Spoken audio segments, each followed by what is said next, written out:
Hi friends, দেখো তোমাদের সাথে আমি আজকে একটা প্লান্ট শেয়ার করছি, যেটার পাতাটা না একদম অ্যাজওয়াইনের মতো। তো এটা না, যদি সর্দি কাশি লাগে, এর পাতাগুলো যদি তুমি বয়েল করে একটু গোলমরিচের গুঁড়ো, অল্প একটু লবণ দিয়ে যদি এর একটা স্যুপ বানিয়ে নাও না, তুমি দেখবে যে ইমিডিয়েটলি অনেকটা রিলিফ পাচ্ছ। এত ভালো খেতে, আর খেতেও ভালো, আর গন্ধটাও তো অদ্ভুত। তোমাদের বাড়িতে যদি অ্যাজওয়াইন না থাকে, তুমি তার বদলে এই পাতাটা ইউজ করতে পারো। সেম এত সুন্দর গন্ধ, জাস্ট অ্যাজওয়াইনের যে স্মেল, সেম স্মেল এই পাতাটা।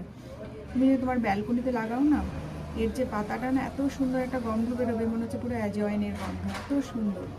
তো এটা আমি একটা সাউথ ইন্ডিয়ান ফ্রেন্ড আমাকে দিয়েছিল, ওদের বাড়িতে গিয়েছিলাম তখন। ও আমাকে এই গাছের একটা ডাল ভেঙে আমাকে দিয়েছিল, বলেছিল জাস্ট টাবে লাগিয়ে দে আর কিছুদিন জল দিস। তো আমি কিছুদিন জল দেওয়ার পরে কী সুন্দর দেখো পাতা হয়ে গিয়েছে। তো এই উইন্টারে তো আমি পুরো এর স্যুপ বানিয়ে খেয়েছি। আমার না এই গাছটার না মানে নাম জানা নেই প্লান্টটার। তোমাদের যদি জানা থাকে আমাকে অবশ্যই কমেন্ট বক্সে জানিও।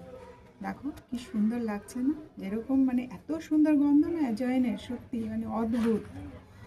তো ভাবছি যখন বাড়ি যাব না, আমার বাড়িতে এর আবার আরেকটা ডাল নিয়ে আমার শাশুড়ি মাকে দেবো বাড়িতে লাগানোর জন্য। আমার শাশুড়ি মা খেয়ে বললো, বাপরে এত সুন্দর, মনে হচ্ছে যে জাস্ট অ্যাজওয়াইন তুমি বয়েল করেছো, এত সুন্দর। আমার না, তোমাদের জানা থাকলে অবশ্যই কিন্তু কমেন্ট বক্সে আমাকে নামটা জানিও। ওকে বন্ধুরা, ওকে, বাই বাই।